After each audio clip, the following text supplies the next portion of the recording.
nós pegamos o capítulo 14 ao 16 do livro. Aí eu vou começar explicando qual a diferença entre as inteligências pessoais e a inteligência emocional. A principal diferença é que a inteligência pessoal, ela é basicamente aquela que a capacidade de refletir sobre os pensamentos e sentimentos antes de agir. E a inteligência emocional é a capacidade que o indivíduo tem de reconhecer e avaliar os seus próprios sentimentos e os dos outros, como a capacidade de lidar com eles. Eu também, só fazendo uma comparação aqui com meu filho, né? Ele, desse tamanho, quando ele me vê muito quieto, ele fala assim: mamãe, você tá triste? Eu te amo, mamãe. Você quer carinho? Então, assim, eu acho muito engraçado. E quando a gente briga com ele, ele também vai pro cantinho, né, e fala: tô triste, ninguém gosta de mim. Então, assim, essas inteligências, né, elas são desenvolvidas muito cedo. Apesar, eu não fiz ligação com as teorias, né, eu não fiz essa conexão. Mas eu parei para pensar, assim, na criança, né, como a estimulação dela cada dia cresce mais. Eu acho que hoje em dia está mais avançada do que antigamente. Não sei se está correto. Eu acho que é muita informação que as crianças estão muito. O meu filho esses dias estava me procurando em casa, ele falou assim: mamãe, eu estava preocupado, que eu não estava achando você. Então, assim, é muito engraçado, né? Na criança a gente identificar essa inteligência, tanto a emocional quanto a pessoal, né? Do saber dele. Ai, gente, desculpa, peraí. Estou um pouquinho nervosa. Aí o próximo tópico, professora pode falar, viu? Pode me ajudar. Eu até desliguei o microfone aqui, porque eu tava até rindo. Muito fofinho essas histórias, mas vai falando, não se preocupe não. Como podemos identificar e estimular nossa inteligência intrapessoal?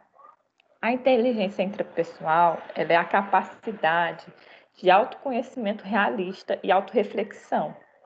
Ela tem um impacto positivo em nosso bem-estar e consciência emocional, tanto na tomada de decisões e no autocuidado. Além disso, ela é a base para o nosso crescimento e desenvolvimento pessoal.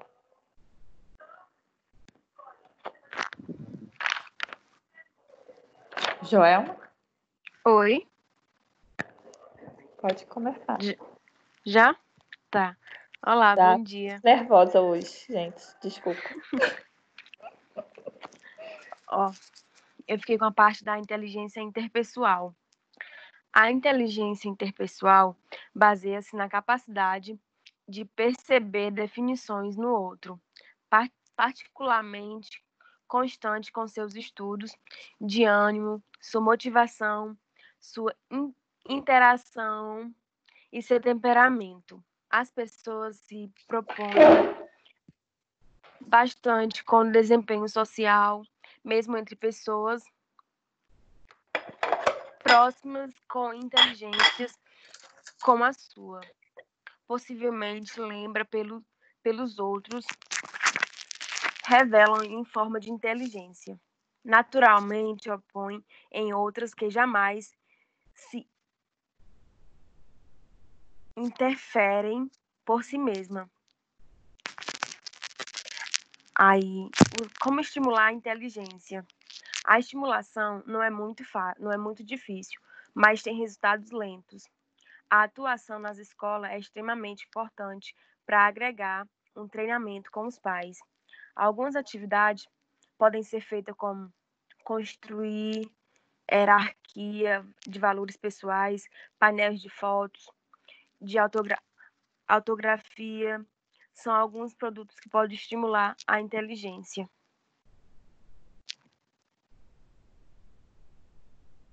Pronto. Foi essa parte que eu dei uma estudadinha. Gente, essa parte ela é fundamental para aquilo que vocês estão se propondo a fazer, né? Que é ser psicólogos. O psicólogo, ele tem que ter uma inteligência interpessoal. Vocês passarão aí os próximos 5 anos, próximos 4 anos e 6 meses, não é isso? A gente está hoje encerrando aí o primeiro semestre. Mas, professora, essa inteligência interpessoal é de percepção, não é? De perceber o outro, de ter uma análise diferente? Mas é isso que a gente faz, né? Nosso trabalho, sobretudo, é perceber o outro. Sim. As pessoas que nos procuram, elas nos procuram para tentar se conhecerem melhor, e o nosso trabalho requer essa delicadeza, né? Requer essas nuances aí de estar aberto a olhar para esse outro, estar aberto a interpretar esse outro, né? Tanto que essa inteligência interpessoal também hoje é muito valorizada, porque eles vão chamar de cargos de liderança, né? Assim, hoje as empresas falam muito da importância de um líder, né? Nas empresas, e o que é que um bom líder tem que fazer, o que é que um bom líder pode fazer, que é principalmente conhecer bem as pessoas que trabalham com ele e explorar, e ter bem isso, né? Que o mercado atual faz, e aí explorar delas as melhores possibilidades, né?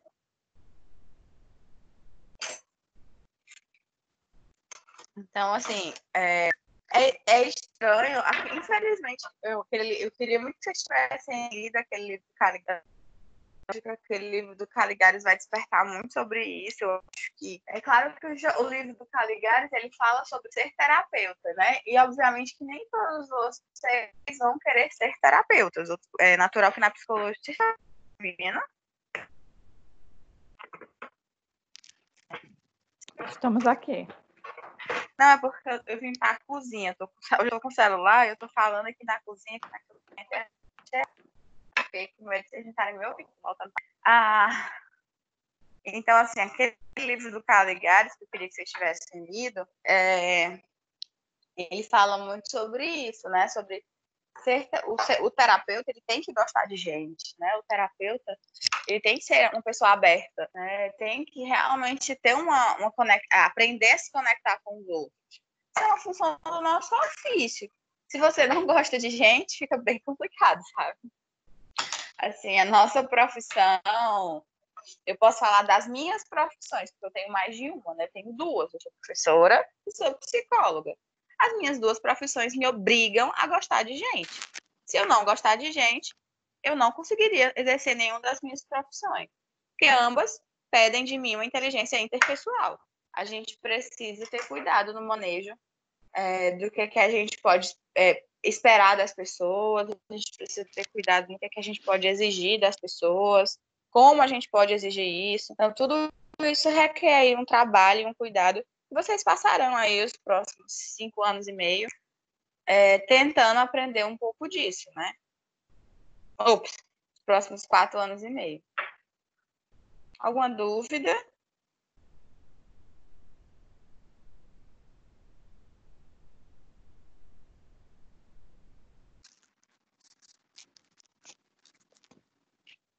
Professora? Tá.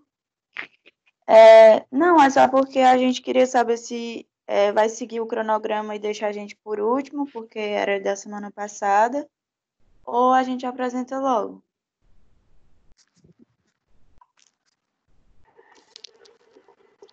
Por mim, tanto faz. Acho que desde semana passada que o cronograma já papocou, então. Pois é, a gente achou que ia apresentar primeiro, porque era para seguir o resto do cronograma dessa semana. Uhum. Então, ninguém tem Eu nenhuma só pedi- pergunta. Pode falar. Não, professora, só explicar que eu pedi primeiro porque meu filho ainda estava dormindo, né? Então, antes dele acordar e ficar agitado aqui. Não tem problema não. Viu? Só para explicar aí para a colega. Desculpa. Não, sem problema, não tem problema não. Era só uma dúvida mesmo. Não, sem problema. Então, podemos seguir? Ninguém tem uma pergunta sobre inteligência interpessoal, não? A equipe quer trazer mais alguma coisa?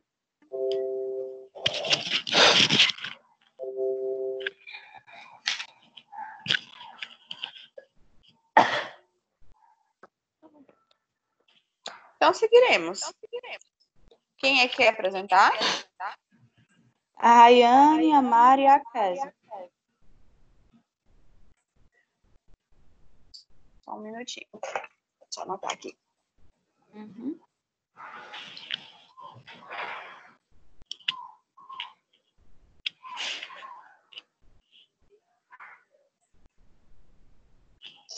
A Mariane, a Kézia, a Rayane, achei.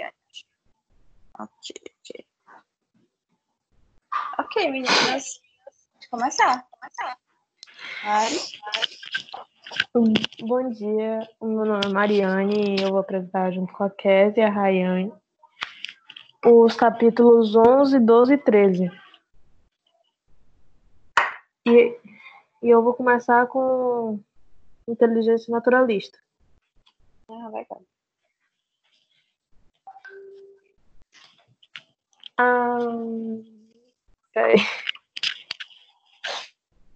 A inteligência naturalista ela é definida como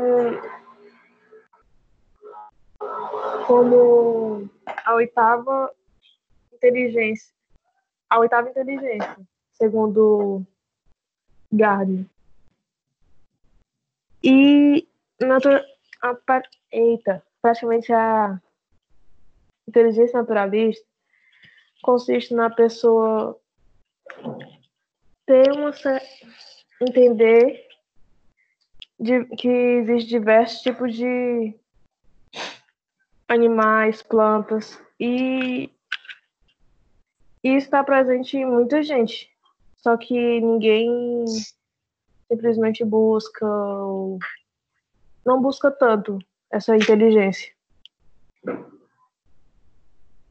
E por que você acha que as pessoas não buscam tanto essa inteligência?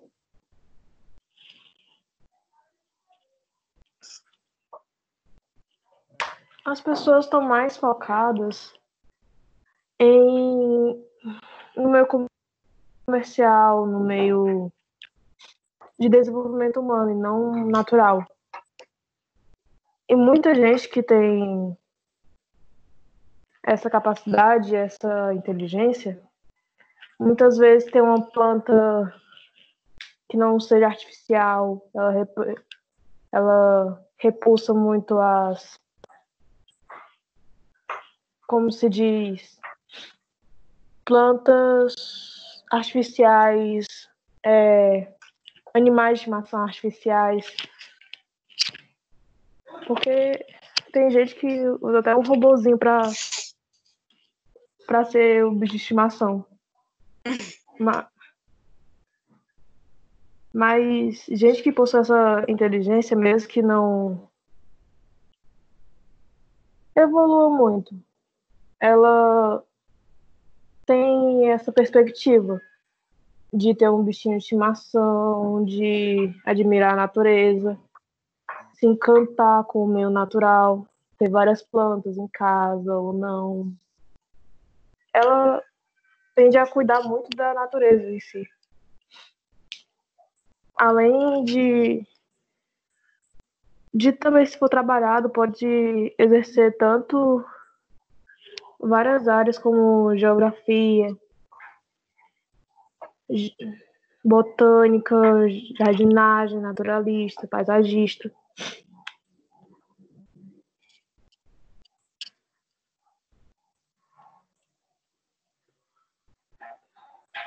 E essa inteligência pode ser exercitada desde a infância, desde um passeio ao ar livre, um acampamento, até visitar um zoológico pode ser bem divertido para essas pessoas. Além de explorar muito o convívio social e a sensibilidade da pessoa para com as outras pessoas, plantas, até interagir mais. Isso é uma forma de iniciativa para a pessoa interagir com o meio social, sobre animais, sobre plantas, sobre vários aspectos de vivência das pessoas. E pode ser trabalhado isso tanto no colégio quanto dentro de casa, para um passeio ao ar livre, um passeio no parque, ou, como eu já disse, visitar o zoológico.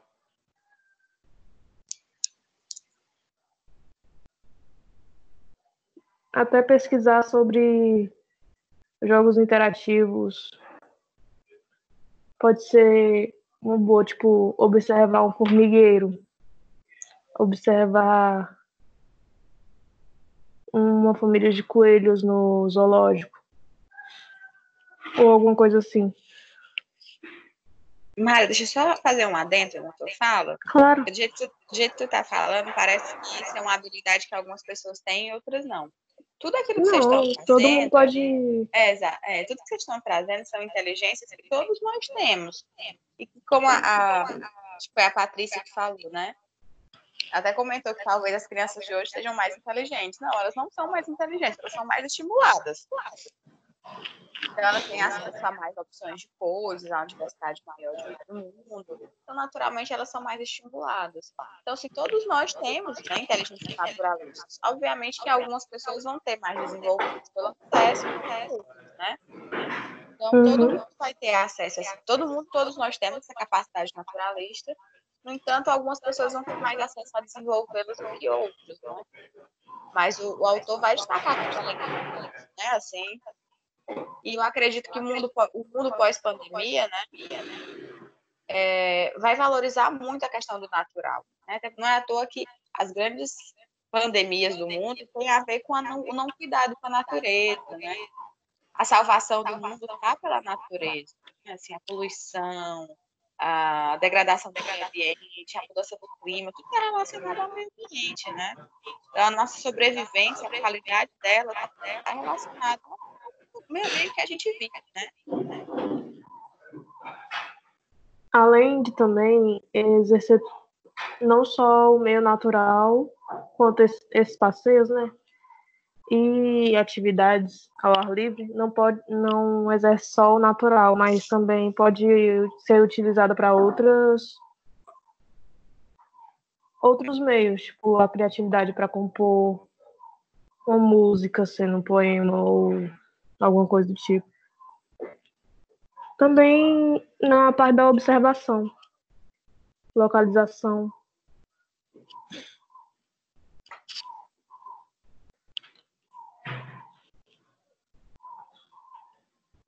E é isso. Agora eu vou passar a vez para a menina. Oi, gente. Bom dia. Bom dia. Professora, só uma dúvida. Inteligência pictórica ou é pictória? Pictórica. Pictórica. Pronto, eu vou falar sobre inteligência pictórica. O nome é Rayane e eu fiquei com o capítulo 12, certo? Então, eu vou relatar para vocês o que é inteligência pictórica sobre a visão de Gardner, né, que ele relata tudo no capítulo 12. Então, quando Gardner ele não cita a inteligência pictórica nas suas obras, ele também não duvida, né, das consequências da capacidade de reprodução que ela possui dentro dos aspectos e das entrelinhas do livro, das suas obras. Então, como os seus aspectos, né, dentro desses aspectos, ele cita várias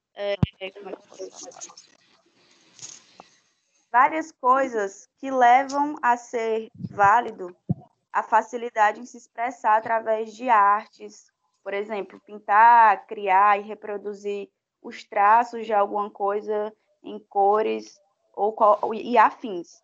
Só que ele não acredita que, de fato, realmente, isso seja um processo onde possa se encaixar como uma inteligência em si. Porque quando ele cita, no caso, no seu livro, Mentes que Criam, ele chega a considerar Picasso como um ícone, ou seja, ele coloca em destaque Picasso como um prodígio das inteligências que são a espacial, cineástica, corporal e interpessoal também. Porém, dentro da realidade da competência pictórica, é importante nós darmos também ênfase ao fato de que pode-se obter, aliás, desculpa, o alcance de públicos, de vários públicos, inclusive, por obras mais simples, que no caso dessas obras mais simples, na ótica dele, é considerada como obras primitivas, que pode revelar também o progresso da sensibilidade e das suas expressões. Um bom exemplo que ele relata, que ele cita no livro, né, no capítulo, são as histórias em quadrinhos. Ele menciona o trabalho da linguagem pictórica por estar em processo evolutivo. Esse processo evolutivo inclui força, beleza e movimentos aos traços, né? Onde, através de estudos também, ele identifica, né, que a inteligência que é definida no contexto, ela se localiza no hemisfério do lado direito do cérebro. Ou seja, só assim a gente pode ter o conhecimento que é de difícil identificação, o valor expressivo para algumas pessoas. Para outras, para algumas, a habilidade de identificação é mais boa, mas para outras é de difícil.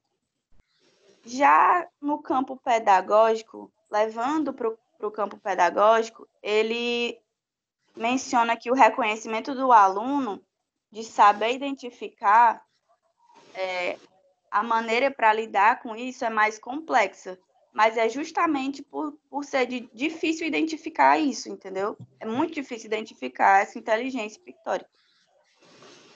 Então, agora eu vou apresentar para vocês um exemplo. Digamos que se uma criança de 5 anos, ele cita esse exemplo no capítulo. Digamos que se uma criança de 5 anos desenha um cavalo muito distante da realidade representativa do que realmente é, a gente pode dizer, então, que essa criança, que esse ser, ele possui provavelmente uma deficiência de aceitação. Ou seja, é designado, assim, formas existentes e diferentes de enxergar as coisas, as situações, as pessoas no mundo. Ou seja, ele vai ter uma outra ótica, né, ocasionando dentro dessas limitações, dentro dessas delimitações, o que seria certo ou errado.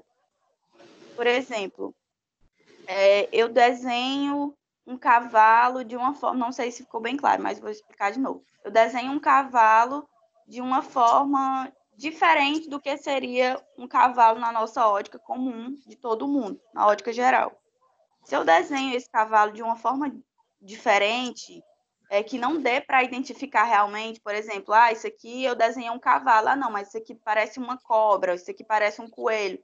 Então, eu tenho uma deficiência, pode-se notar e dizer que eu tenho uma deficiência de aceitação, ou seja, eu tenho uma deficiência de aceitação para saber que aquilo ali que eu desenhei não é um cavalo. Parece um coelho, parece uma cobra, parece algum outro animal, mas menos um cavalo. Então, eu tenho uma deficiência em aceitar que eu tenho delimitações para saber se aquilo ali é certo ou errado. Já na parte de aprendizagem, ele considera que seja um processo autônomo e individual, porque a progressão, algumas vezes, ela ocasiona a subordinação de certas imagens, certas crenças e conhecimentos de registros cerebrais. Mas esses registros cerebrais é sempre de quem os recebe, ou seja, de quem recebe a informação. Então, seria super válido também se tanto em casa, seja em família, como nas escolas, fosse causado o estímulo desde a infância até o momento que o ser humano precisasse da capacidade pictórica. Porque os alunos, eles teriam mais facilidade para relatar o que eles absorveram na sua aprendizagem, só que de maneiras diferentes de linguagem. Porque existem, sim, maneiras variadas de formas de linguagem para estimular o aluno a relatar o que ele aprendeu sobre sons, através de gestos e etc. E para fechar, eu queria falar que um pai, ele deixa bem claro isso no capítulo, que um pai que brinca com um filho, pedindo para que o filho desenhe as suas vivências, é tão mais importante quanto um pai, aliás, desculpa, que aceita a identificação por cores, para dizer se o filho está triste ou se o filho está feliz durante o dia, ou durante a semana, ou durante o mês.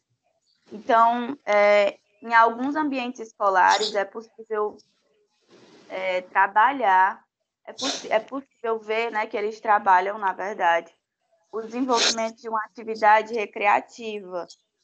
Eu queria muito que isso fosse em todas as escolas. A minha mãe é professora, mas eu vejo que na escola que ela trabalha, as duas escolas que ela trabalha, eles praticam muito isso, mas eu gostaria muito de ver que isso fosse em todas as escolas, mas infelizmente não é. Eles trabalham uma atividade recreativa que é chamada de legenda criativa.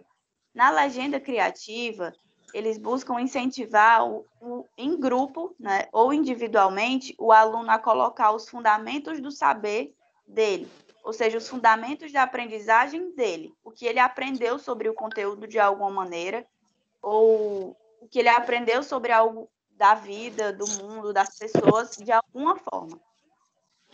Ou seja, isso poderia, nessa atividade, colocando os fundamentos do saber do aluno em xeque, ele poderia descrever a aprendizagem sobre o efeito estufa, sobre o efeito das placas tectônicas na geração vulcânica, que são exemplos que tem no capítulo, mas em si, na verdade, o que ele quer dizer é que a legenda criativa, que é essa atividade recreativa, são abordados diferentes conteúdos multidisciplinares, ou que possa contar como componentes curriculares de qualquer especificidade. Era só isso que eu queria falar, era essa a minha parte. Muito obrigada por me ouvir, por nos ouvir, na verdade, desde já, e obrigada pela compreensão. Tenha um bom dia. Bom dia, meninas. Parabéns. Obrigada.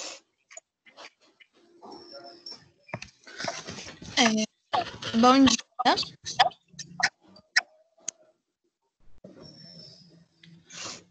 Só uma pergunta, tá dando para me ouvir? Ah, sim.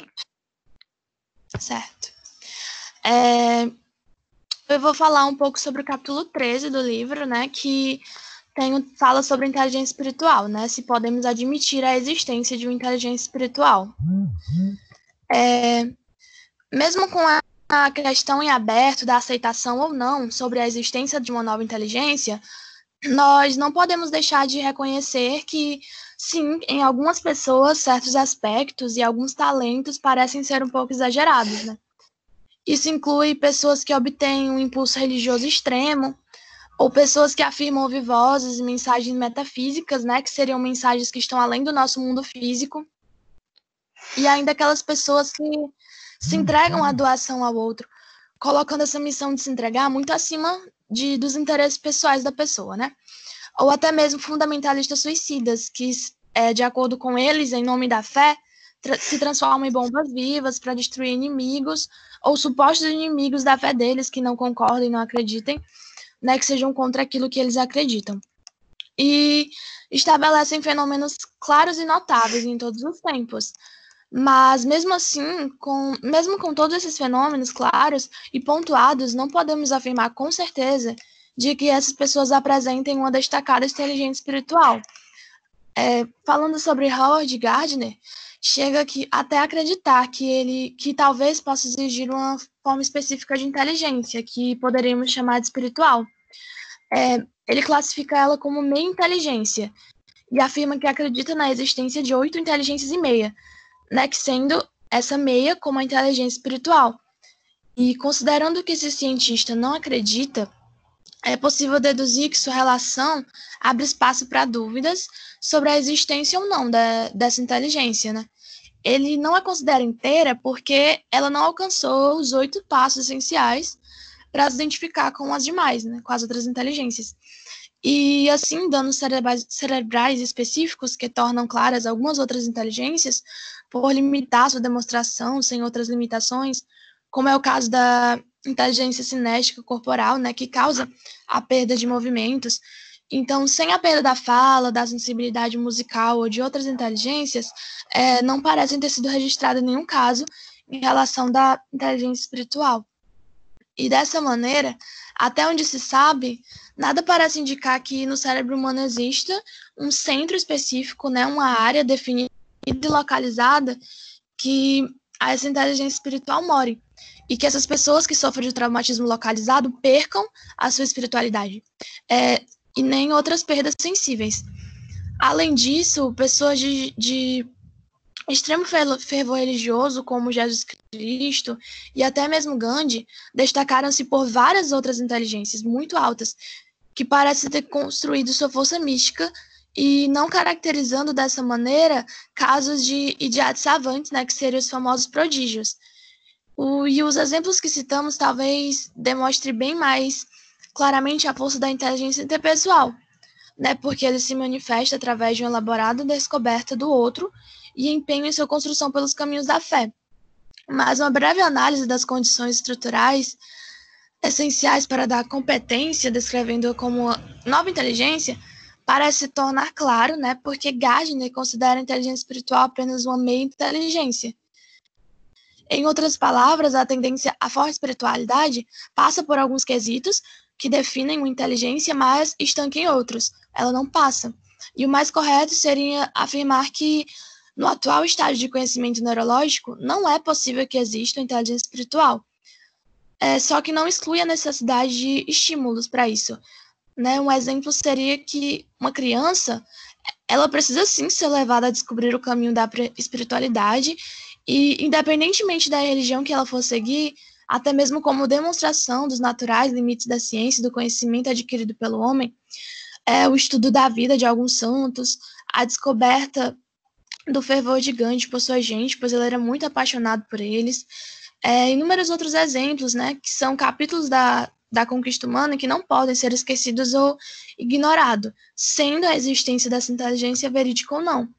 E eu, dando uma pesquisada mais a fundo sobre o assunto, eu vi algumas informações atualizadas sobre essa questão que eu achei importante pontuar, né? Que entende-se como inteligência espiritual hoje o encontro com seu ponto de equilíbrio e o fato de saber e conseguir lidar com as questões essenciais. E de uns tempos para cá, foi descoberta por cientistas a existência de uma inteligência que ainda não corresponde aos quesitos que definem uma, mas que seria inteligência espiritual. Só que não está relacionada à religiosidade. Isso aconteceu porque alguns estudiosos identificaram uma parte no cérebro que chamaram de ponto de Deus. E essa área é responsável por algumas de nossas habilidades, como compaixão, criatividade, perdão e entre outras.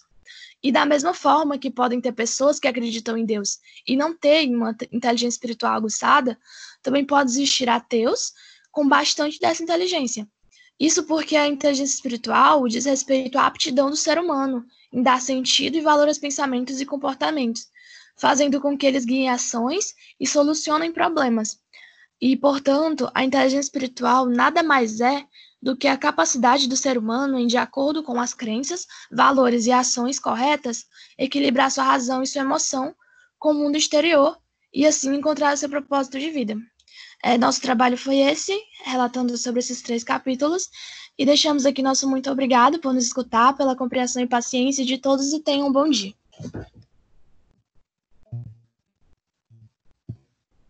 Bom dia, gente. Alguém tem alguma pergunta para fazer sobre o trabalho das meninas?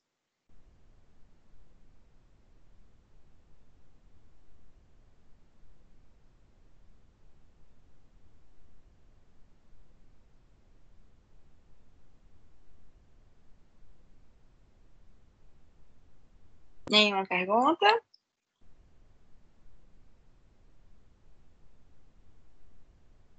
Ok. Tem mais alguma equipe para apresentar?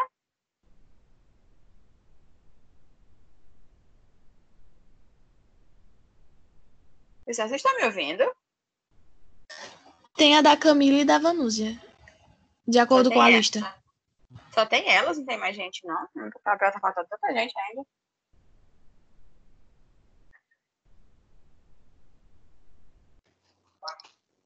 Eu acho que deve ter, professora, porque a nossa é a 20 e 21, então são os últimos capítulos. Pois é, na minha lista aqui ainda tem uma galera. Mas não tem mais ninguém que tá na sala agora para apresentar?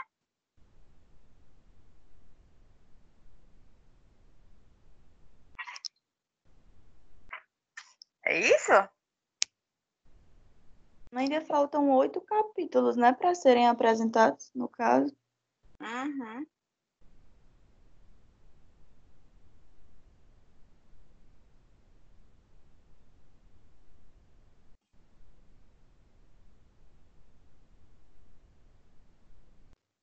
A senhora quer que a gente apresente agora ou espere mais Pode um pouco? apresentar. Não vou esperar, não. Quer dizer, tua equipe já tá toda aí? É só eu e a Vanúzia. É você e quem for? A Vanúzia. Pode ser como é Bom teu nome? dia. Bom dia. Senhora, É a eu posso... É a Vanúzia Vanúzia aí? e Camila. Peraí, deixa eu só procurar o nome de vocês aqui. Camila o quê? Tem duas, não? Camila Moreno. Camila Moreno. Camila Moreno que madrugou hoje, chegou primeiro que eu. Camila Moreno. Ansiedade. Vanúzia Guedes, né? Isso. Ok, meninas, podem apresentar. Capítulo 20. O autor faz duas suposições. Uma é que as inteligências acompanham o indivíduo até ao nascer. Desculpa, professor. Uma é que as inteligências acompanham o indivíduo ao nascer, e a outra é que ela fosse adquirida através de drogas estimulantes, mas que tivesse altos custos e custasse grandes investimentos ao governo. Essas duas suposições seriam interessantes para um escritor que tratasse de ficção científica. Na primeira suposição, haveria uma casta poderosa de privilegiados e uma outra de criaturas limitadas apenas para a servidão. Na segunda, a tirania ficaria nas mãos dos países ricos, que iriam investir pesado em meios estimulantes de inteligência. Essa distância entre poderosos e excluídos caminharia para a inevitável escravidão. A identificação das inteligências múltiplas constitui uma ideia redentora, não apenas por seu conteúdo acadêmico, não somente para as inúmeras aberturas que traz a neurocirurgia, mas principalmente porque nega duas suposições acima. As duas suposições acima. Ao mostrar que a inteligência é estimulável, desde que usem esquemas de aprendizagens eficientes. Um exemplo é o Garrincha, com suas pernas tortas. Ele destaca que os meios para essa estimulação não dependem de drogas específicas, e menos ainda de sistemas escolares privilegiados.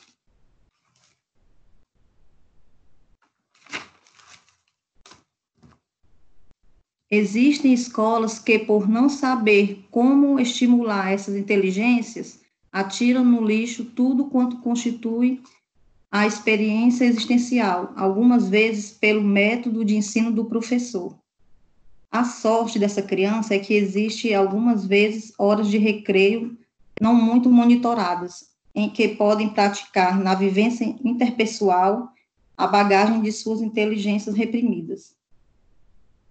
Para mudar esse quadro, basta apenas querer, arregaçar as mangas, buscar ferramentas e conceito em ação. Essas ferramentas, em linhas gerais, poderiam ser ordenadas em 5 níveis: meios meios ou veículos. Os níveis são meios ou veículos, localização específica, agentes,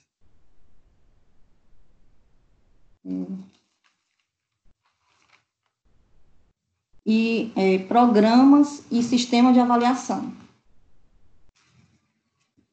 Os meios de veículos são as maneiras formais da estimulação das inteligências, inclui desde sistemas simbólicos artificiais,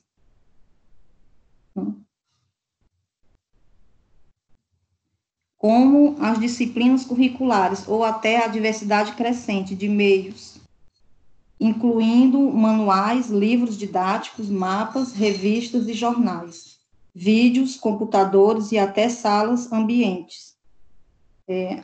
Localização específica. É importante o local onde a educação ocorre e o local está sendo utilizado para a educação. Agentes. Tradicionalmente, esses agentes são professores, pais, avós, sacerdotes, instrutores, irmãos mais velhos e todos os outros que, de uma certa forma, assumem como sua missão a tarefa de se colocar como estimuladores das inteligências múltiplas. Não acreditamos que existam professores prontos para desenvolver estímulos das múltiplas inteligências e nem damos maior importância ao eventual talento para essa missão. Preferimos professores críticos e reflexivos que analisem alguns elementos básicos essenciais a essa ação estimuladora e se acreditem pessoas em formação. Quais seriam os elementos básicos dessa informação? Mentalidade aberta para aceitar com humildade, mais entusiasmo e ousadia, sensibilidade e prazer autêntico em se relacionar com outras pessoas e em se acreditar disposto a ajudar o aluno a se construir, postura investigativa e estudiosa, e a certeza de que não existem limites para aprender. Elevado senso crítico, associado à segurança para aceitar limitações, rever procedimentos e reformular-se com base em novas descobertas. Desprendimento intelectual ou ausência de ciúme em tornar públicas suas descobertas dos bons resultados que colhe em seu trabalho com o aluno. Organicidade científica que o leve a anotar criteriosamente seus progressos e manter vivos e atualizados seus diários de pesquisas. Serenidade para aceitar limitações materiais e até de credibilidade do ambiente. Programas. É preciso um programa com metas definidas e procedimentos em ordem progressiva. Na busca dessas metas, a implantação de um projeto de estimulação das inteligências múltiplas necessita de um programa em que sejam definidos objetivos gerais, específicos e imediatos, em que se relacionem recursos disponíveis, pessoal envolvido. Dessa maneira, podem programar recreações estimulantes, solicitando à criança a criação de imagens verbais, desafios lógico-matemáticos intrigantes, como Tangram, jogos tipo Lego, labirintos, ou mesmo um singelo jogo dos 7 erros. Programas de aprimoramentos progressivo da audição, da concentração, do olfato ou do paladar. Jogos cinéticos com brincadeiras pictóricas e experimentos interpessoais. O autor fala que a primeira grande sala de aula de uma criança deveria ser seu berço, ou seu chiqueirinho, rico em múltiplos brinquedos desafiadores, como móveis, jogos de encaixe, instrumentos sonoros, figuras coloridas e outros. Sistema de avaliação. O estímulo das inteligências múltiplas não deve estar limitado a uma avaliação que torna como referência o valor máximo e que tem como P nuclear de referência a expressão de resultados em forma de notas ou conceitos. Ele sugere que o sistema de avaliação use como polo de referência o desempenho ótimo, e o mesmo seja percebido em relação aos progressos que ele apresenta, e não aos resultados que alcança. Dessa maneira, Boletins que fixam resultados estáticos necessitam ser substituídos por relatórios gráficos de frequência. Pronto, professora. Desculpa aí os erros. Próximo é o capítulo 20. Imagina, foi excelente. Eu não estava esperando falar agora.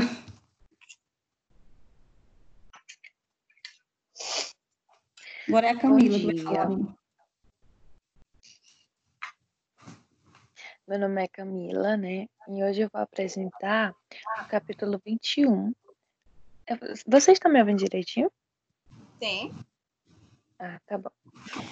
Hoje eu vou apresentar o capítulo 21, né, do livro. O capítulo, fala sobre o uso da inteligência. E, em primeira parte, vou falar sobre um pouco, acho que algumas pessoas já falaram, mas eu vou falar um pouco sobre Gardner. Ele é um psicólogo cognitivo e educacional. Ele se formou na Universidade de Harvard e ele ficou mais conhecido exatamente pela sua teoria das inteligências múltiplas. E agora, relatando sobre o capítulo, ele começa citando que em uma de suas obras, uma palestra que foi realizada por Robert McNamara. Ele era o presidente do Banco Mundial e, nessa oportunidade, ele questionou a política mentalística de financiamentos e falou, né, que o desenvolvimento não era um progresso econômico medido em termos de produto nacional bruto. É algo mais básico, que serve essencialmente para o desenvolvimento humano. E que as palavras de McNamara parecem dar uma medida de importância do uso da inteligência. Mas esse uso leva a ganhar dinheiro e obter prestígio profissionais para si mesmo, né? Esse uso pode definir mais clareza no sentido das atividades humanas no lar e no trabalho. Mas seguramente não é uma das grandes características do crescimento da inteligência múltipla. É mais relacionado com uma meta para que a gente cumpra para nós mesmos. E ele até relatou que podia ser comparado com Gandhi, Shakespeare, Picasso, Einstein, Edison e esses outros, né?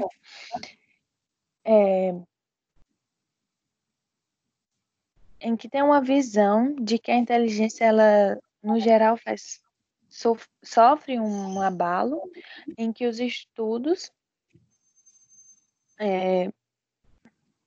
entre os estudos e as emoções. Eu tô um pouquinho nervosa. Em que o Respira homem... um pouquinho, calma.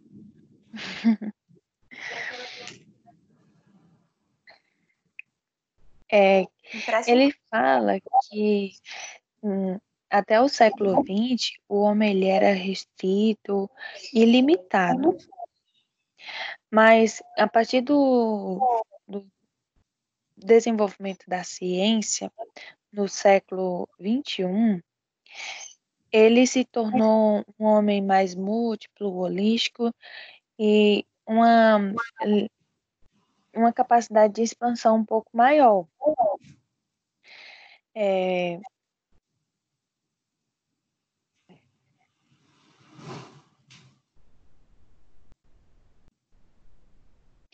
E ele falou também que, a partir daí, a gente pode citar, por exemplo, que no começo era mais voltado para referir a ganhar dinheiro e coisas do bem próprio, né?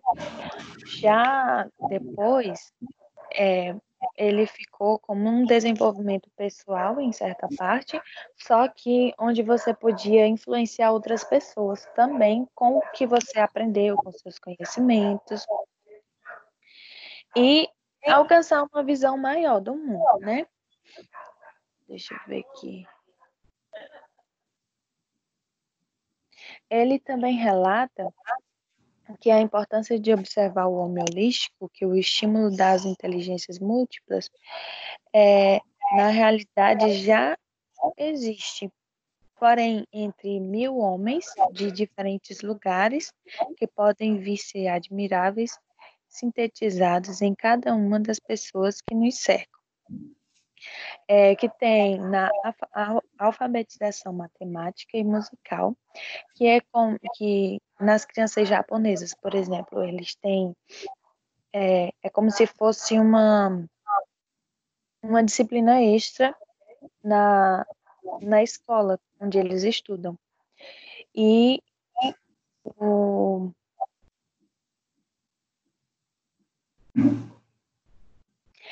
nas escolas de ensino do Oriente Médio, eles aprendem os cânticos de Corão e tal.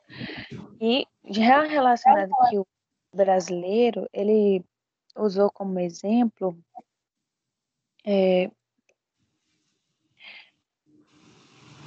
os treinos de sutis para o aperfeiçoamento de seu poder de audição e identificação de sinais e sons, que é comum nas regiões. Assim, alguns garotos de favelas aprendem sinais expressivos de sua comunidade por meio de movimentos anésticos. O que se pretende com o Programa de Desenvolvimento de Inteligência Múltipla é resgatar essa imensa quantidade de estratégias e métodos presentes em diferentes culturas e levar a outras pessoas. Aí também falando um pouquinho sobre a conclusão, ele cita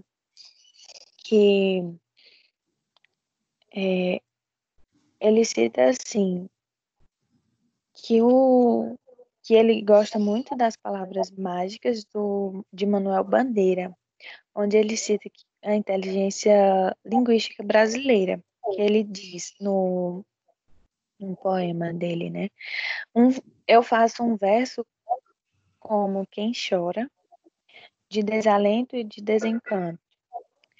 Fecha o meu livro, se por agora não tens motivos para nenhum pranto. E Gardener, ele era um fã, assim, de Manuel Bandeira, e ele mais para frente cita que é quase um plágio que ele estaria fazendo ali, mas ele disse que pedia para que fechassem o livro dele por agora, se não assaltar qualquer desejo incendiário, porque ele falou que era uma paixão dele que as pessoas reconhecessem que estudar e influenciar outras pessoas com o que você aprendeu era necessário, era importante, e isso era parte das suas inteligências, você estudar e transferir seus entendimentos a outra pessoa. E é isso, eu agradeço a todos. Legal, Vanusa, parabéns. Pessoal, alguém quer fazer alguma pergunta para as meninas? Tirar alguma dúvida?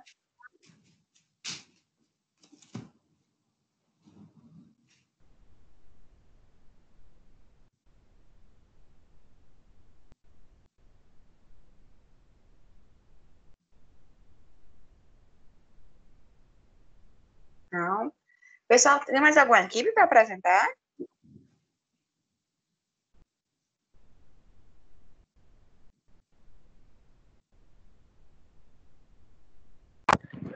Professor, eu acho que de acordo com o cronograma que a senhora passou, era o último agora, não?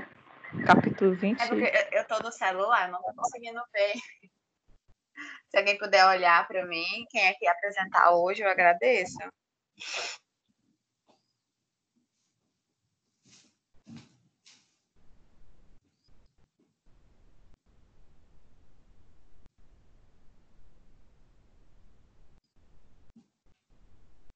Já são 9h20, eu acho que ninguém vai mais entrar uma hora dessa, né?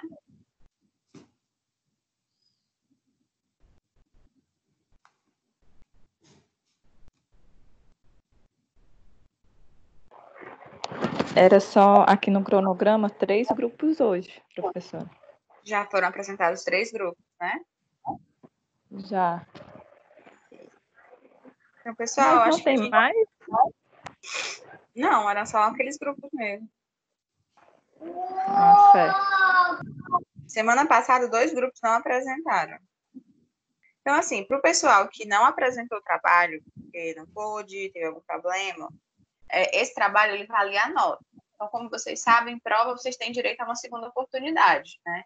Então, vocês têm 2 opções. Ou vocês solicitam, quem não fez, né, a prova, claro, quem não fez, não apresentou os trabalhos. A aula está sendo gravada, talvez alguém assista. Vou mandar uma mensagem de áudio também amanhã para o pessoal. Quem não fez o trabalho, teve algumas pessoas que não fizeram. Então, como é que funciona? Vocês têm 2 opções. Vocês podem solicitar a segunda chamada, e vocês vão fazer uma prova, tá bom? Eu não sei como é que vai ser essa prova ainda, se vai ser presencial ou online. Por quê? Porque vai depender, mas é uma prova mesmo, tá, pessoal? Só para adiantar para vocês. Porque vai depender aí do decreto do governador da época, acho que, se eu não me engano, a segunda chamada na semana na outra. É um direito de vocês, faltar prova acontece, as pessoas ficam doentes, as pessoas têm problema. Eu acho que para vocês fazerem segunda chamada, vocês têm que provar, explicar por que faltaram, tá bom? Aí vocês vão no sistema, tem todo um protocolo que vocês têm que seguir. Ou então vocês vão direto para a final. A final é daqui a 2 ou 3 semanas. A final também vai ser uma prova. Eu também ainda não sei dizer se vai ser presencial ou online, vai depender ainda dos decretos aí do governador. Eu quero muito dizer a vocês que não desistam, né? Assim, se porventura não deu para apresentar o trabalho, se porventura não deu para fazer os trabalhos do AVA, enfim. Eu acho que ainda tem mais essa oportunidade, ainda dá tempo.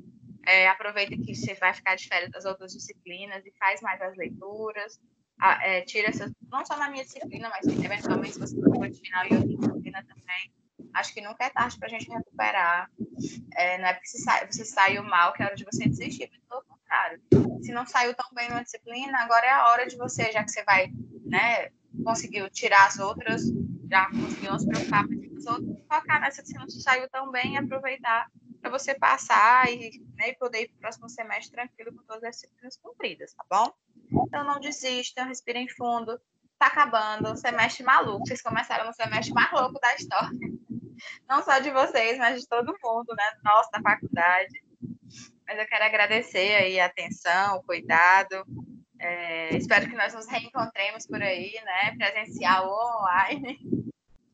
E desejo a todos aí, gente, muita sorte. Acho que a maioria de vocês eu reencontro amanhã na disciplina de desenvolvimento, tá bom? Professora? Tudo bem. Professora? Estou vendo. Eu queria saber se a senhora sabe que dia mais ou menos o semestre acaba, se a gente vai ter férias, essas coisas. Rayane, nem sei quem foi que perguntou, se foi a Rayane ou foi a Vanusa. Eu vi piscando o nome de vocês duas Foi a aqui. Rayane mesmo. Pronto, Rayane, eu não sei te dizer. Eu sei que a gente vai até o final de junho. Porque, assim, tem ainda a segunda chamada, como eu te disse, que é o direito de todo mundo. Aí depois tem a final. Eu não sei te precisar exatamente o dia, mas eu acho que até o final de junho. Se você passou em todas as disciplinas, fez todas as provinhas, você está de férias hoje. Hoje é amanhã, né? Então, tá tudo ok. Eu acho que, a não ser que tenha mais alguma prova próxima semana, pelas minhas disciplinas não tem mais prova. Essa semana eu encerro todas as minhas aulas. Amanhã Mas eu tenho que apresentar só o meu trabalho extra, que no caso foi a senhora que passou para apresentar a minha parte, o trabalho de DH1. Pronto. Então, assim, o que acontece? Tem professor que vai próxima semana também. Então, assim, teoricamente, quem for fazer prova vai para a próxima semana também. Aí, se eu não me engano, na outra semana é a segunda chamada, na última semana de junho é a final. Então, assim, mesmo quem for ficar de final vai até o final de junho. Quem tá tudo ok, passou, vai ser aprovado, já tá de férias essa semana. Tá bom? Entendi. Tá bom, obrigada. E a gente deve estar retornando, acho que no meio de agosto. Oi, Emanuel. Bom dia, Carla. Tirar só uma dúvida contigo. Em relação não é nem em relação aos trabalhos, mas aproveitar a oportunidade em relação ao AVA. Os pontos do AVA, né? Que encerrou, me parece, ontem. É o professor que lança, porque no meu AVA as atividades, a pontuação não ocorria automaticamente. Aí eu fiquei preocupado porque eu fui fazendo e acompanhando e os pontos não aumentavam, né? Então, é você que lança, no caso a professora? O AVA não sou eu que lanço. Inclusive, ontem eu lancei as notas dos trabalhos que vocês enviaram para o meu e-mail. Os seminários, inclusive, eu só vou poder lançar na outra semana. A prova, teoricamente, seria na outra semana. Eu só vou poder lançar na outra semana as notas desse seminário. Mas do AVA, quem lança não sou eu, não. Não apareceu para ti a tua pontuação do AVA? Pois é, eu acredito que tenha tipo um delayzinho, né? Assim, acho que, enfim, eu vou esperar um pouco mais, espera, porque eu cumpri as atividades. Amanhã bate um print de como é que tá as tuas notas, me manda para eu mandar para o pessoal do TI para ver o que eles orientam. Pronto, tá bom? porque eu fico preocupado com isso, sabe, Carla? Mas enfim, vamos para frente, né? Vai dar certo. Até amanhã, então. Tu me manda o teu print do teu, como se fosse das tuas notas. Não sei se tu sabe qual é. É um que tem tipo uma bolinha. Pronto, eu vou olhar dos dois, Carla, logo, certo? Porque inclusive a da Ana também tive um probleminha e eu resolvi com ela, viu? Tá. Obrigado. Porque o que é meu eu postei ontem, eu tô sendo tranquila. Se você viu ontem, antes de eu lançar, pode ter sido isso. Mas se for do AVA mesmo, não é comigo, não. O AVA ele é automático. Tá bom? Mais alguma dúvida, pessoal?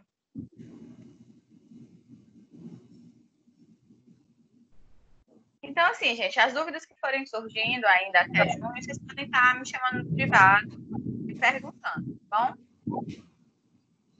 Então, no mais, hoje, oficialmente, eu dou o PPB por encerrado, tá bom? Ok. Bom dia, professor. Bom dia, gente. Até amanhã. Até amanhã.